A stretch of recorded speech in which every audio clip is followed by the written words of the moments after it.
CNBC recently reported that the mean annual cost of auto insurance is $997. Assume that the standard deviation is $113. You will use a simple random sample of 141 auto insurance policies. Find the probability that a single randomly selected policy has a mean value between $994.1 and $997. Well, to do this, what we need to do is make an assumption in this case that we're working with a normally distributed set of data. It isn't stated, and the reason it isn't stated is because it's trying to give you practice with the central limit theorem in the next part. We're just going to make the assumption for now so that we can work through the first part. So that means we have a normally distributed set of data that has a mean of 997 and a standard deviation of 113.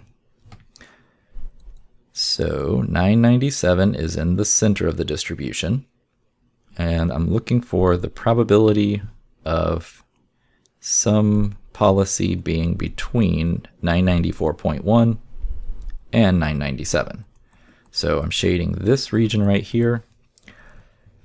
And in order to find the area under a normal distribution curve, we know that we use the normal CDF function in the calculator, which takes 4 inputs, 994.1, 997 are the first two, because the first two are the lower bound and upper bound of the shaded region.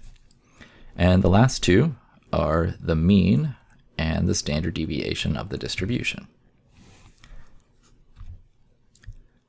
All right, so let me get the calculator out here. Now, if I hit second and distribution, come down to normal CDF, then I have a function here that can take up to 4 inputs, and we've already decided what those are. So let's just type those in. 994.1, 997, 997 again, and 113.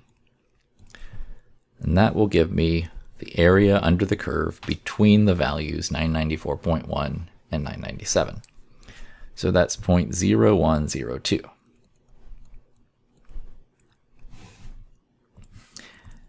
Now, some of you may have seen a menu come up, and that's okay. You have one of the later model calculators, and that's just there to help you, and it helps you remember what the inputs are and what order they go in. So if you're using this, you can just type in the inputs as you see them here. And after you hit paste, it will just paste them into the normal CDF function for you, giving you the same result. So no problem there. Now, the next part says to find the probability that a random sample of size 141 has a mean value between $994.1 and $997. So the difference is we're still looking for a probability, but it's of a sample.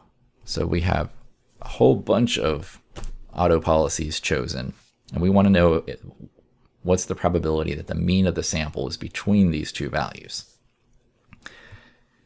To find out how that affects our probability, one thing that we do is we use the central limit theorem to guarantee to us that we are working with a sampling distribution that is normally distributed.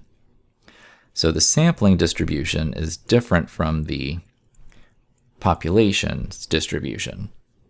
Well, possibly. If the original population is normally distributed to begin with, then the sampling distribution is also normal.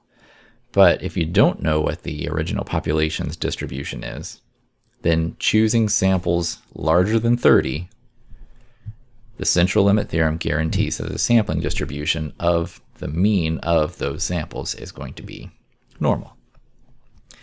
So the mean of this sampling distribution, it turns out it's just equal to the mean of the overall population. So it's still 997.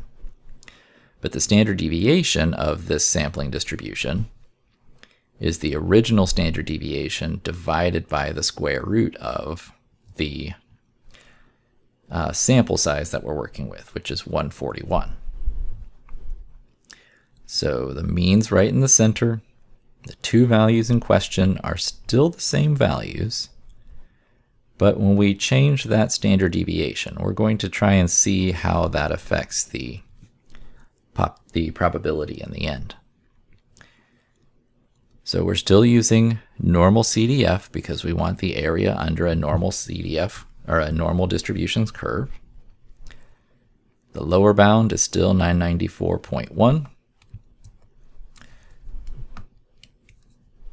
And the upper bound is still 997.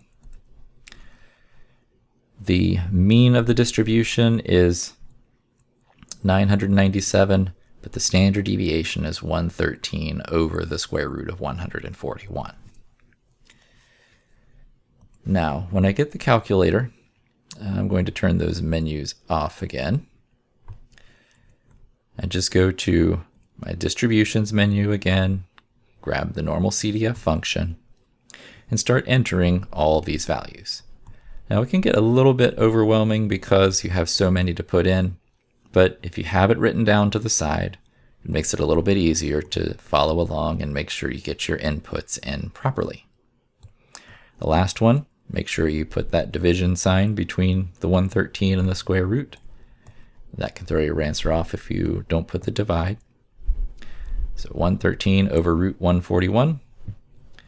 There we have the probability that we're looking for, 0.1197.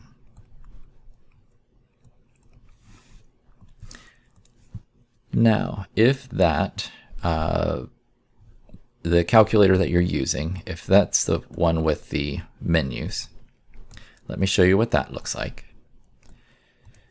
It's actually a little bit nicer because when you type those in, oh, these are already set properly, that's good.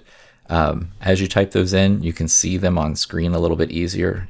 Not everything is scrolling off to the side, so that makes it a little bit nicer.